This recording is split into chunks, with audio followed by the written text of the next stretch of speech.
Nah sekarang kita harus tahu dan paham itu media kita sekarang adalah dunia maya. Itu sama-sama sebagai media dan lahan tempat kita berdakwah. Coba sekarang kira-kira pengguna media massa, media maya ya, itu kira-kira yang paling banyak itu angkatan usia berapa? Iya, nggak ada simbah-simbah Twitteran gitu. Oh no, saya ini simbah-simbah. Cucu-cucu saya itu kalau manggil saya, ya saya kaget ada anak turun dari bis itu, ampun, itu ya anaknya ponakan saya kan cucu saya, sudah mahasiswi, simbah-simbah tapi Twitteran itu saya. Baik, kita teruskan. Jam 9 lewat berapa itu? 5 menit. Baik, fungsi media maya termasuk dalam konteks ini adalah dalam dakwah. Fungsi pertama saya sudah buka kartunya. Fungsi apa itu? Fungsi komunikasi. Sekarang gini, apakah pernah kita meletakkan fungsi ini sebagai fungsi pertama? Jawabnya ada pada kita masing-masing. Kalau kita nggak meletakkan sebagai fungsi pertama, berarti kita kurang gaul. Kenapa? Kita nggak paham. Senangnya cuma untuk apa? Selfie Ya. Dan kemarin tuh saya gini, maaf ya, yang suka selfie melet itu malah kemudian dinisbatkan dengan ayat tentang yalhas, melet. Meletnya siapa? Meletnya anjing. Orang-orang kafir munafik itu seperti anjing, dikasih tahu ya melet, gak kasih tahu melet. Saya bilang alangkah orang ini dahsyatnya memahami Al-Quran. Tapi maaf, itu tuh menyinggung, itu bukan dakwah, tidak akan pernah. Nah sekarang ya, kira-kira orang selfie itu fungsinya fungsi komunikasi bukan? Fungsi komunikasi, tapi komunikasinya teramat sangat rendah. Adakah komunikasi dakwah kalau itu cuma melet gitu ya? Apa itu dakwah melet? Melet itu sudah sejak zaman dulu, zamannya Mick Jagger. Gitu kan? Itu Mick Jagger saya ingat. Musik cadas gitu kan. Jadi kita nanti merenung di rumah ya. Facebook saya, WA saya, segala macam saya, termasuk Instagram kita itu kira-kira kita itu memfungsikan untuk komunikasi enggak? Bayangkan ya, kalau saya itu memperhatikan media dakwah kita yang manual, yang media cetak itu, katakanlah buletin kita namanya apa? Mentari, ya, di masjid itu saya pernah buktikan. Setiap saya mau masjid itu ada niatan memperhatikan media, sudah ada Mentari, sudah ada milik Hizbut Tahrir, milik ini numpuk di situ rapi. Saya foto, cekrik. Nanti setelah habis Jumatan akan saya foto lagi. Kondisinya sama enggak? Ternyata relatif sama, rapi. Ini indikasi apa? Tidak ada yang tertarik untuk ngambil. Tapi sekarang coba kita lihat, apapun yang kita buang, dari itu sampah sampai sumpah, itu kalau di media maya itu pasti ada yang mengambil. Jangan pernah gini, kalau nggak di like, nggak pernah di komen, berarti nggak ada yang ngambil. Siapa bilang? Orang kan tahu siapa kita, ya kan? Orang tipe tertentu ya, mengkomen dia itu malah di inbox gitu. Iya. Maaf, tadi saya baca postingannya kayak gini, kayaknya aku banget tanya dan seterusnya. Nah jadi fungsi komunikasi ini penting. Bagaimana kita mengkomunikasikan sesuatu ya. Coba ya, kita bayangkan nggak kita menyebar pamflet sampai ke Jakarta, kan tinggal tuh sikile gue. Kalau naik motor habis berapa bensin, naik mobil habis berapa bensin, belum lagi keringetan itu kan. Tapi kalau kita di rumah cukup dengan jari yang cantik, tik, selesai. Fungsi yang seperti ini kalau hanya dimanfaatkan untuk hal-hal yang sifatnya hitam, saya membenarkan itu Pak Kapolri. Kalau orang tidak cerdas berkomunikasi seperti ini, saya heran apa jeleknya Jokowi. Itu kok setiap menyebut Jokowi mesti itu yang nggak suka itu orang delok api. Saya pernah dikomentari dengan komentar Jokower ya. Jokower tahu apa bacanya? Jokower kasih S gitu. Artinya pengikut beliau. Ketika apa? Ketika saya memberitakan tentang bendungan-bendungan yang beliau resmikan. Saya kan hanya mengkomunikasikan saja. Belum 100 hari sudah ada kegiatan seperti ini. Orang yang nggak paham. Nah, hadirin sekalian saya hormati, bla bla bla bla bla, fungsi ini harus dominan buat kita. Kalau enggak berarti kita ini enggak gaul. Kenapa? Kita enggak paham apa itu dunia maya. Artinya cuma Maya Estianti. Nah, dulu ada Maya Angela. Kalian tahu berapa mungkin? Kenal Maya Angela enggak? Oh, enggak kenal aja. Mestinya engkau percaya bahwa aku terlahir dari tulang rusukmu. Kayak putar lagu nih, Pak. Enggak gaul. Luar biasa, Pak. Ya, ada Maya Romantir. Maya Romantir, Ya, jelas, Pak. Ya, yang punya degi itu Maya juga, tapi bukan Maya. Ya, fungsi yang kedua adalah fungsi informasi. Fungsi informasi. Jadi kalau ini tidak pernah ada, ya. Coba nanti kita cobalah kita ambil ya. Misalnya ambil contoh Facebook. Dalam 1 bulan ini kegiatan saya di Facebook itu banyak komunikasinya atau informasinya. Atau fungsi yang ketiga, yaitu hanya sebagai alat transaksi. Bayangkan kalau ada sekarang itu PSK ya, jangan dibalik hurufnya. KPS dulu. Ya kan? Nah, itu melibatkan kalangan-kalangan selebritis. Saya harus pakai katanya karena saya belum melihat sendiri. Belum merasakan sih. Kita rasa sih. Bismillahirrahmanirrahim. Itu cara Ustadz marah kayak gitu. Nek marah ngentak-ngentak ibadah. Baik. Katanya itu artis berinisial titik-titik. Nggak usah tak sebut. Itu dia 1 kali main. Tahu main? Nggak tahu, Pak. Ya badminton gitu. Itu 1 kali cemes. Itu dia dapat 15 juta. Bunyi sama itu. Germonya itu dapat 5 juta. Jadi 1 kali semes itu 10 juta, Mas. Pernah ada orang itu nyemes gitu, itu mati dia. Kenapa? Karena jantung kan dia nggak pernahnya gitu, dia selingkuh, coba-coba begitu, baru sekali nyemes mati dia jantungan. Mbuh saking enake, mbuh saking kagetnya kok beda gitu. Nah ini ya, itu fungsi transaksi, bahkan sampai transaksi kayak gitu. Canggih enggak ini? Luar biasa. Kemudian yang terakhir, nah ini seringkali mendominasi anak-anak yang sok gaul. Apa? Fungsinya sebagai fungsi entertain. Hanya bersifat hahaha hihi. Maaf, sekali lagi saya mohon maaf kepada diriku sendiri dan siapapun. Jangan pernah kita bangga kalau kita ini membuat satu postingan yang jempol ada sekian ratus atau sekian ribu, yang komen juga banyak banget. Bahkan ada postingan tahun 2014 sampai hari ini masih hidup. Yang komen itu ya, kita lihat dong komennya itu kira-kira mutak ora, tahu mutak, saking mutunya itu mutak gitu ya. Kalau cuma nggak, wong kita postingannya masalah A, dia jawabnya masalah Z, kan jauh banget itu, ya kan? Misalnya kita memposting seorang hijabers, gitu ya. Dia kok malah jawabannya seperti ini, komennya seperti ini. Alangkah indahnya dunia kalau aku punya istri seperti itu. Terus yang siji komennya meneh, wah pikirannya itu. Terus nanti komen lagi, akhirnya nggak ada hubungan sama sekali dengan hijab. Kita jangan pernah, berarti ada yang salah dari kita. Itu paling tidak mungkin salah niat. Tadi sekalian saya hormati, sudah jam berapa itu? Alhamdulillah. Ini materi saya masih banyak loh ini. Ini cara Ustadz biar dipanggil lagi ya. Ada yang mau bertanya silakan. Ya, monggo.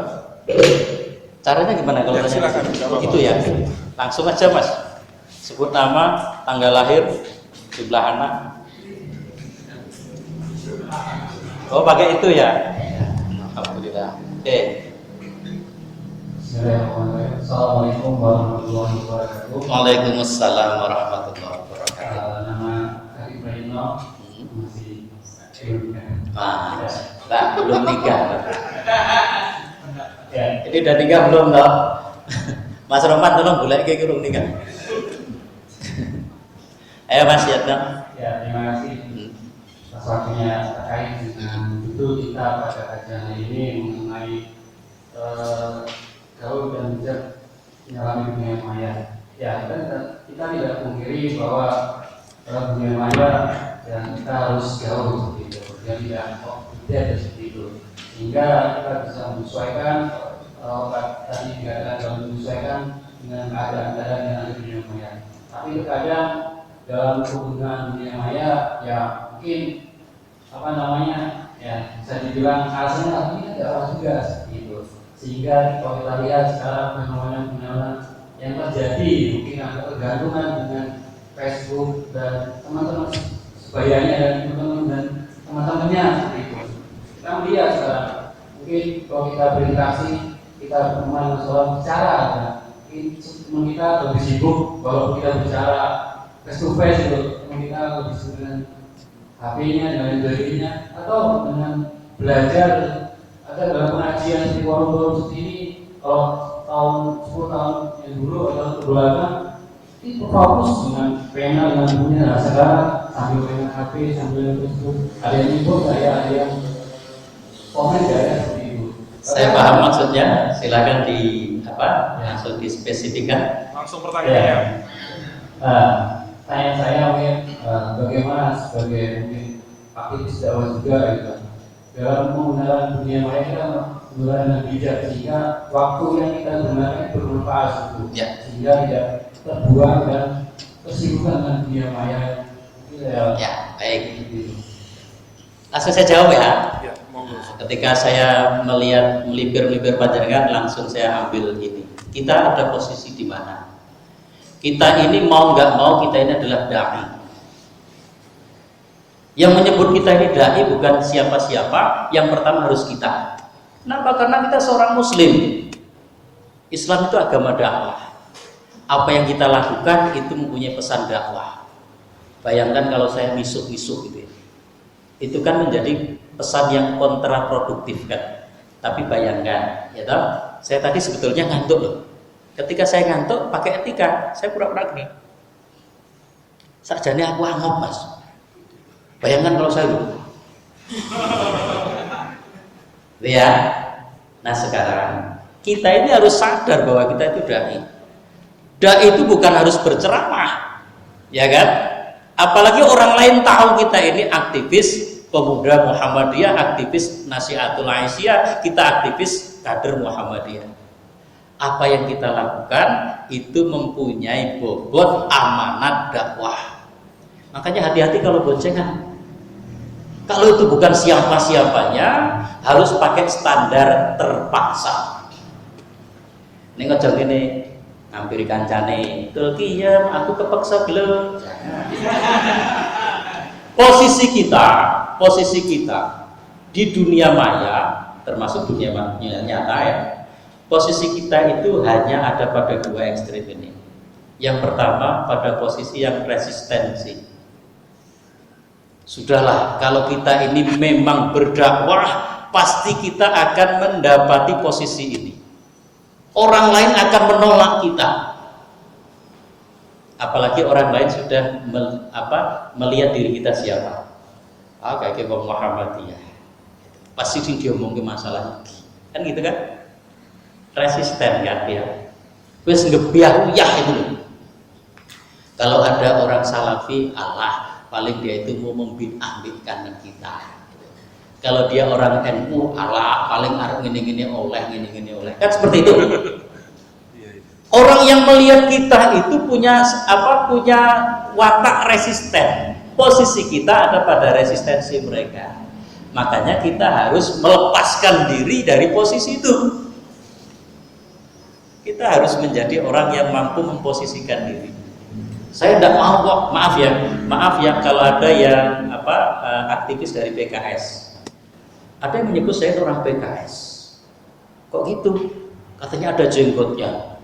Wedus-wedus kan udah. Saya tidak mau diposisikan mereka karena memang saya tidak gitu. Ya, saya harus tegas bahwa saya itu bukan di sisi posisi mereka. Kalau orang menyebut Pak Rahmat kuwi wong Muhammadiyah, memang iya. Wong saya itu kalau pengajian di forum Muhammadiyah, saya selalu pakai batik Muhammadiyah kok. Meskipun yang lain pada enggak, ya salah mereka melakukan pekerjaan yang salah. Ya kan? Kita ini salah loh Mas. Kita nggak bangga jadi orang Muhammadiyah. Iya. Apa enggak boleh pakai gamis? Alah kok gamis iki nganggo batik Muhammadiyah rek padha-padha gamis. Iya. Ada Muhammadiyahnya enggak ini? Wadah, alhamdulillah. Yang kedua, itu pada posisi ini. Kok enggak jalan ya? Nah, ini posisi adiksi. Jadi posisi orang itu bisa mandil-mandil. Adiksi itu apa ya? Kecanduan dengan kita.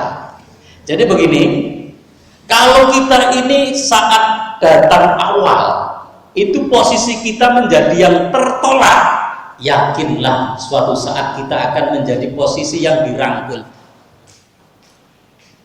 Kalau kita ini mampu menyesuaikan diri dengan kenapa mereka menolak saya. Kalau mereka menolak kemudian kita pun, mereka kan keras, kita pakai keras, ya sudah, hancur itu. Nah, pada suatu saat kita begitu datang, baru mau datang aja, itu orang sudah pada posisi apa ya, teradiksi oleh kita. Wah, empuh ya, wah Muhammadiyah, ampuh dan sebagainya. Tapi sadarlah bahwasanya itu belum tentu bersifat lestari. Karena adiksi itu ada dua macam. Resisten juga dua macam. Yang pertama temporer, yang kedua lestari. Saya nggak berani mengatakan abadi. Jadi protes kalau saya belum jagoan. Lestari itu artinya apa ya? Berkelanjutan. Jadi dia cocok terus dengan kita. Begitu nggak cocok, dimaafkan sedikit gitu. Tapi kalau sudah resisten, api okoyo ngopo nih. Gitu. Nah sekarang pertanyaan panjenengan terjawab di sini. Kita ini memposisikan kita di mana? Ada orang itu yang nggak paham posisinya. Saya itu di posisi resisten ataukah posisi adiksi? Nggak paham dia. Pokoknya tampil aja lah di dunia maya. Jadi kita harus mengerti siapa kita, di mana posisi kita saat itu. Gitu Mas ya. Kalau Mario Teguh mengatakan itu, begitu ya. Selanjutnya kalau ada pertanyaan, silakan. Kalau nggak ada tak terusin. Masih ada waktu berapa saya? 5-10 menit. 5-10 menit tambah 1 menit ya. Tadi saya telatnya 1 menit. Monggo silakan. Ya silakan.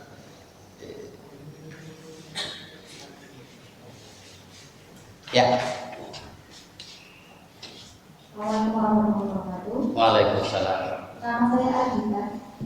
Adiknya Mas Niko, Yang juga. anak saya. Gimana? Ini Pak, mungkin ada batasan ketika kita dikatakan kita bisa menyesuaikan diri dengan kita dikatakan penipu. Maksudnya mungkin pengalaman dari organisasi ya. Saya misalnya ketika bersosialisasi dengan teman-teman dari NA. bukan dengan Fatayat. sebutlah dengan kami gitu. Misalnya ada budaya-budaya yang memang menurut saya ada agak susah gitu. Ketika saya mencoba awalnya niatnya menyesuaikan, tapi kok masih ada agak susah. Kemudian Contohnya apa tadi? Contoh ya. Budayanya. Budayanya misalnya mereka biasa salaman sambil sudah diri atau dia ketika dalam musyawarah mereka harus pakai ini gitu. Hijab. Nah, ketika kita mencoba kesana, ketika kita menyesuaikan diri, ataukah kita itu sebenarnya aku sebenarnya nggak biasa. Apakah aku ketika berhadapan dengan mereka itu aku menipu diri sendiri? Adakah batasan di sana? Ya. Yang dimaksud menyesuaikan itu adalah kita tetap punya sibghah. Kita punya warna sendiri. Menyesuaikan nggak hilang warna kita. Masa iya toh, kalau saya itu ngisi betul-betul di kulturnya teman-teman NU. Kok aku rasa solawatan gitu. Sidik-sidik aku udah gini, Allahumma sholli ala Muhammad gitu dan gini ngopo gitu. Di sana itu luar biasa itu. Iya. Nah surah itu malah ayo udah mulai. Padahal shollu alaihi kan. Ayo udah mulai. Nah, artinya menyesuaikan itu seperti itu, kita hanya ada di situ ya, tapi tidak merubah warna kita. Indah seindah warna aslinya, itu iklannya apa Pak? Fuji Color Film. Zamannya TVRI. Fuji Color Film. Iya. Sekarang sudah nggak ngetren lagi itu ya. Iklan zaman dulu itu Pak. Iklan zaman dulu ya. Kita harus seperti itu, tetap punya sibghah, punya warna. Kalau kita mengklaim sibghah Allah itu adalah yang dimiliki Muhammadiyah, yang lain juga mengklaim gitu kan? Maksud saya sibghah itu sesuai dengan manhaj yang kita punya. Kita menyesuaikan itu dalam rangka tasamuh. Saya pernah termasuk mengkritik gitu. Ketika di sebuah pertemuan pimpinan ada yang baru datang itu, karena dia dari masjid langsung itu masih pakai sarung. Ditegur sama misalnya Mas Riko, menegur Panjang Mas yang pakai sarung. Bu, selamat datang, Gus mari kok durung.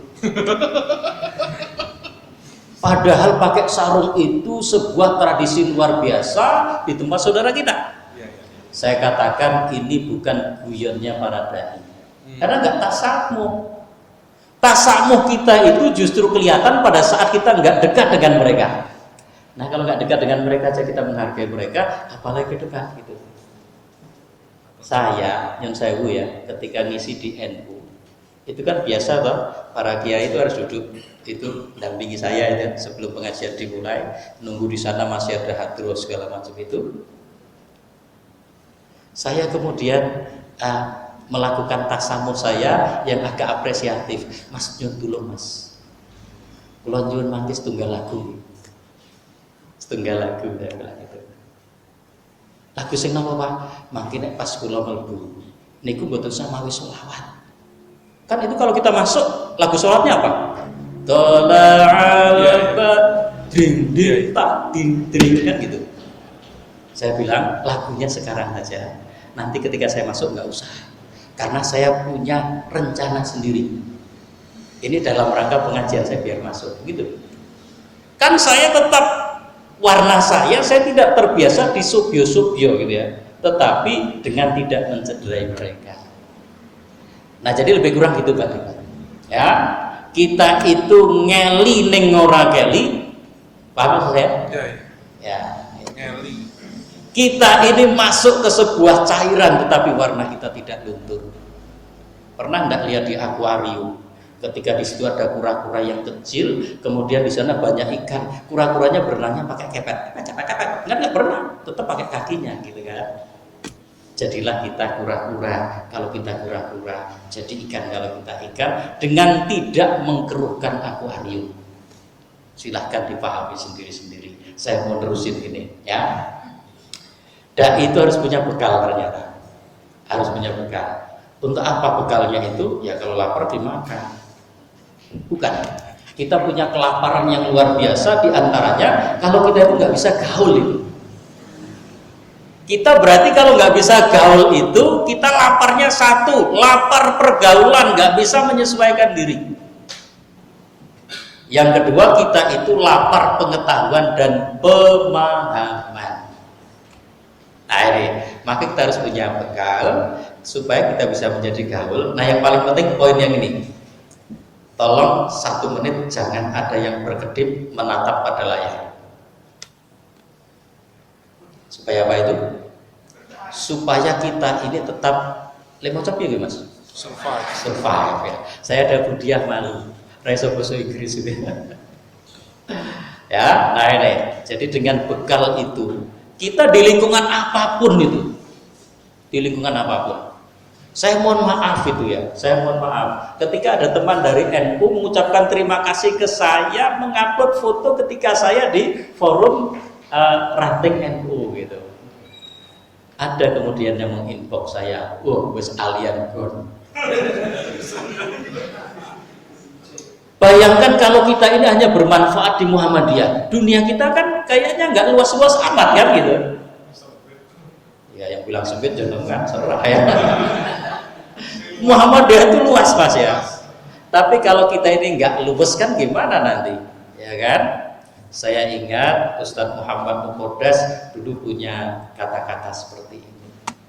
Kita itu harus bertambah dengan pertemuan seperti ini, bertambah wawasan dan kawasan kita. Kalau kita cuma di Muhammadiyah saja hebat, tapi bisa menjadi lebih hebat loh itu. Kalau kita ini orang Muhammadiyah bisa diterima di luar Muhammadiyah.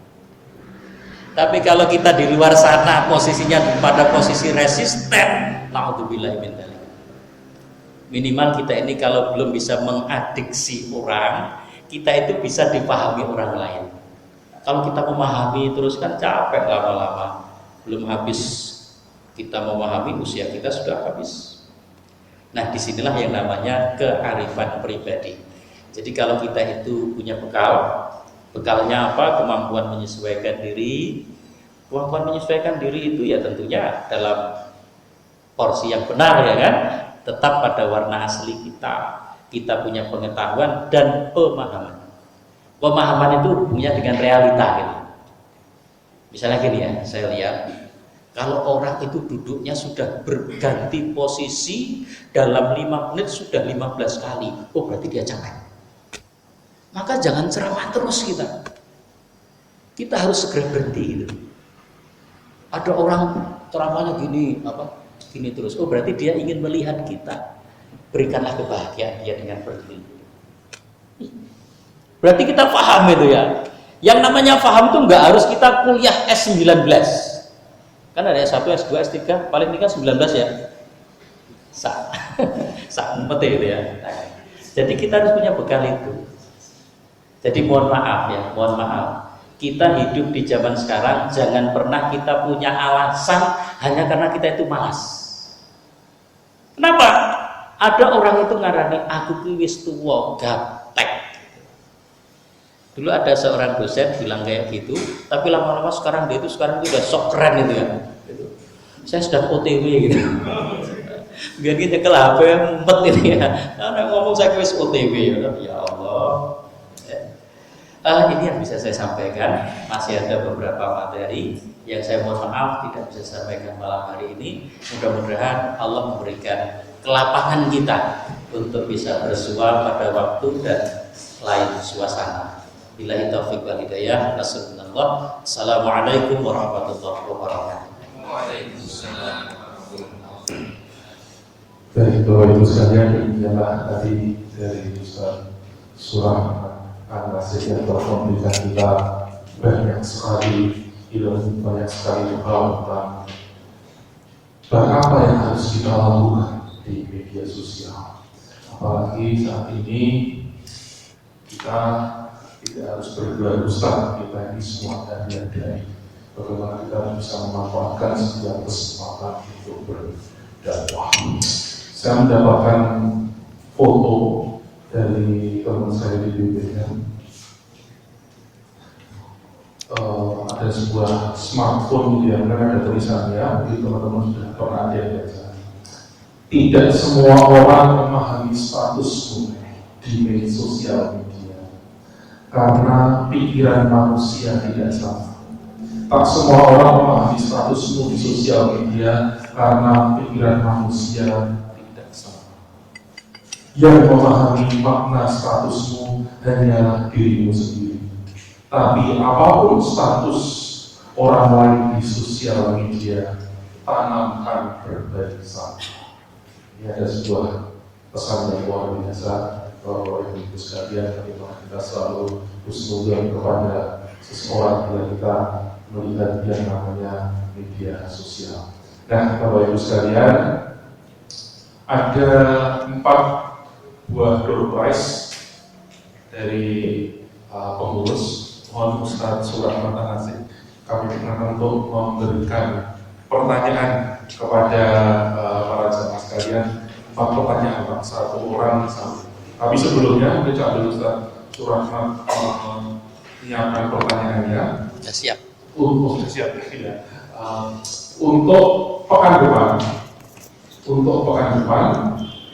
insya Allah Kamasku kita akan ada 2 pembicara.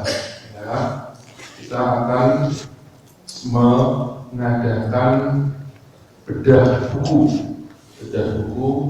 yang berjudul, Masya Allah, saya lupa di SMS sama ketua BPN.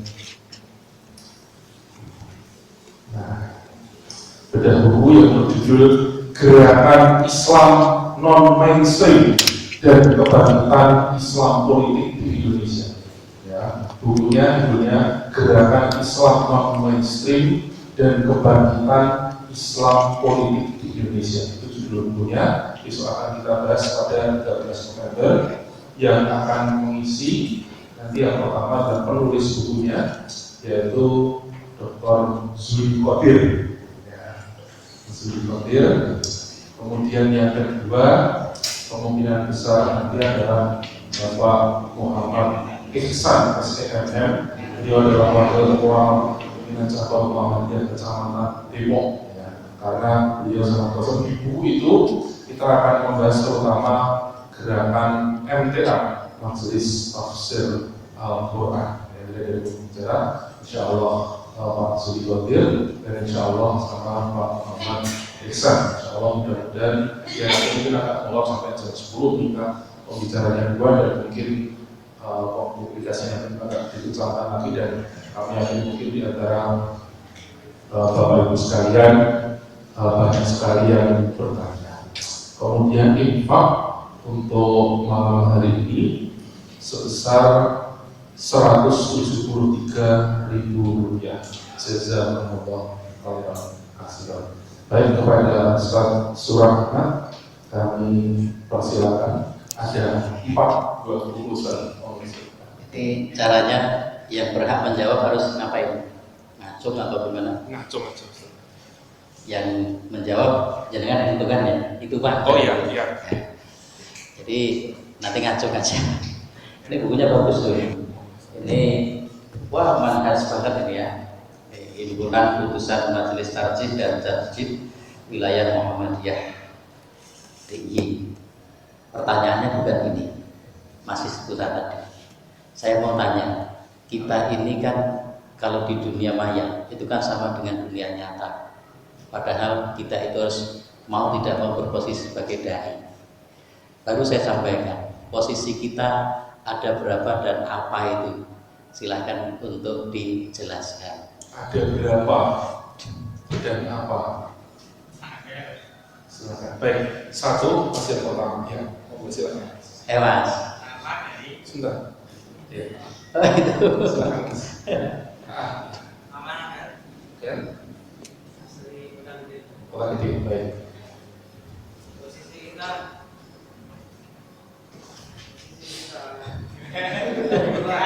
Gimana? posisi kita ada 2, Ya. resistensi dan adiksi. Resistensi dan adiksi. Apa maksudnya itu Mas? Ya biar kayak mahasiswa dikit. Oh iya, ayo larang ya gitu. Mas. Kalau masalah arti itu niatnya mau cari di rumah. Setelah itu kalau dari pengalaman dari secara global posisi di dunia maya itu posisi kita harus melihat posisi kita tuh sebagai apa ketika kita berdakwah. Ayo kok. Kita sedang dunia maya bahwa berhubungan kami gitu, ternyata orang-orang nggak mau dengerin, malah mencaci maki kita. Nah kita jangan malah marah-marah karena kita. Oke, itu berarti dari dalam posisi apa kayak gitu? Posisi adiksi. Adiksi. Kualit Mas.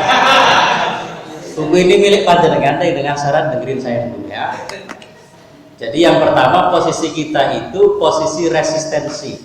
Artinya orang itu resisten yang kita dakwai, kecenderungan menolak kita, bahkan mencaci maki kita. Tapi yakinlah kalau kita ini tetap konsisten, sabar dan seterusnya, suatu saat kita akan pada posisi terhadap Quran itu, posisi adiksi. dia akan tertarik dengan kita, mati dengan kita, jatuh cinta setengah mati dengan kita pada posisi itu. Nanti kalau ada orang yang kita baru datang, kok dia sudah mengeluh-elukan kita, jangan terlalu GR. Kenapa? Karena teradiksi oleh kita itu mungkin bisa bersifat sementara. Jadi ikhlaskan niat saja untuk menerima buku ini. Baik, nanti siap dulu, Ustaz. Nanti ya. Monggo, Ustaz. Masih ada satu lagi? Dua lagi ya? Tiga lagi ya? Tak kira dua lagi, yang satu buat saya. Harus dulu ini. Yang kedua, kita ini kan dai. Mau tidak mau kita adalah dai. Apa yang kita lakukan harus punya bobot dan amanah dakwah, gitu kan? Oke. Sekarang ini pertanyaannya, jawabannya tidak textbook. Kita mesti seperti apa kalau kita ini dai pada saat kita memposting sesuatu di dunia maya? Silahkan. Baik, yang pakai baju hitam. Oh, baju hitam. Iya. Silakan Pak. Kota gede. Tak gede lagi. Sip. Posisi kita ya Pak sebagai dai dalam media sosial itu, ya kita harus bisa memposisikan diri kita karena kita tuh dai, jadi harus salah satunya itu ketika gaul dan bijaksana ya. Sebentar. Pada saat kita memposting sesuatu, ya kita harus bagaimana? Ya kita tadi kan ada dua, resisten sama satu Adiksi. ya. Dari salah satunya itu ya sikap kita tentunya bisa menjadi contoh. Salah satunya yang tadi kita sebagai orang ya amal ma'ruf nahi munkar dulu. Ya. Amal ma'ruf nahi munkar. Kapannya seperti itu Pak. Intinya amal ma'ruf Ya. nahi munkar. Sudah? Ya, Pak. Ya alhamdulillah, luar biasa panjenengan. Ya. Nanti bukunya pilih. Ya. Karena sudah semuanya laki-laki, saya ingin yang perempuan. Iya. Loh, jangan pernah kita nggak adil. Karena perempuan itu sebetulnya ingin, tetapi malunya lebih tinggi. Dan maka diberi kesempatan. Suruh 4 muslidah. Oke ya. Kalau tadi saya menyebut tentang gaul, ya. Mahwa gaul. Gaul itu apa? Ya Rita. Ya. Gaul itu bisa menyelesaikan diri dengan pemahaman dan pengetahuan. Sudah? Benar? Untuk pengetahuan itu nanti kalau kita berpengetahuan luas, maka Ah. juga dituntut untuk bisa luas. Ya, luar biasa ya. Sudah punya suami? Kalau sudah punya, salam buat suami. Kalau belum ada yang salah buat ibu. Ini masih satu ya, masih satu. Ini tidak textbook. Tadi textbook, sekarang sudah tidak textbook lagi. Kita sebagai muslimah, bayangkan ya, kasus yang kuliah di Malaysia, di Singapura tadi, dia dengan begitu mempercayai saya. Dia kirimkan foto-foto yang katanya wah tadi. Saya nggak mencaci maki dia. Suatu saat saya akan mengatakan bahwa yang kamu lakukan itu salah. Nah sekarang gini, kita ini sebagai muslimah, apa sih yang harus kita lakukan pada saat, apalagi di Instagram ya, itu pada saat kita memposting foto kita, apa yang harus kita lakukan? Selain yang Mbak Tita, Silakan. Apa yang harus dilakukan ketika Pada saat memposting foto, Ya.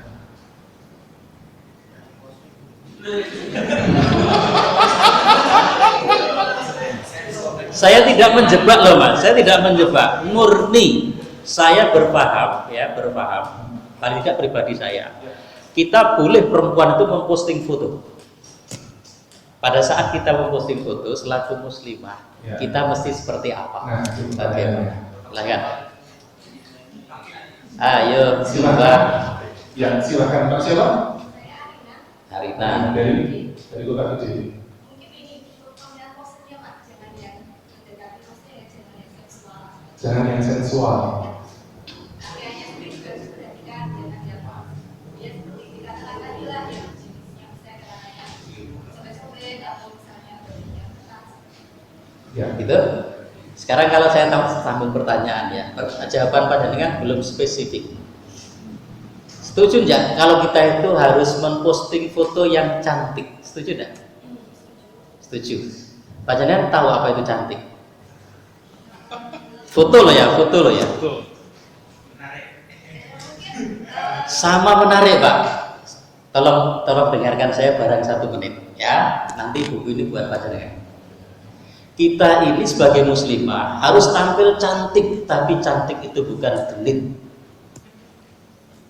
Kalau kita pakai celana pensil itu cantik atau genit? Genit itu. Ya kan? Kalau kita itu pakai pensil alis itu cantik atau genit? Anak sekolah pakai pensil alis itu genit gitu. Ya kan? Ya pakai jilbab sih. Ya. Jadi banyak hal yang harus kita lakukan. Paling tidak kita harus memposting sesuatu yang cantik, bukan sesuatu yang genit. Mudah-mudahan ini bermanfaat buat kita. Selamat kepada yang dapat buku ini. Yang belum dapat bisa hubungi saya. Maksud saya kalau belum dapat siapa tahu mau beli 2 buat saya 1. Duduk.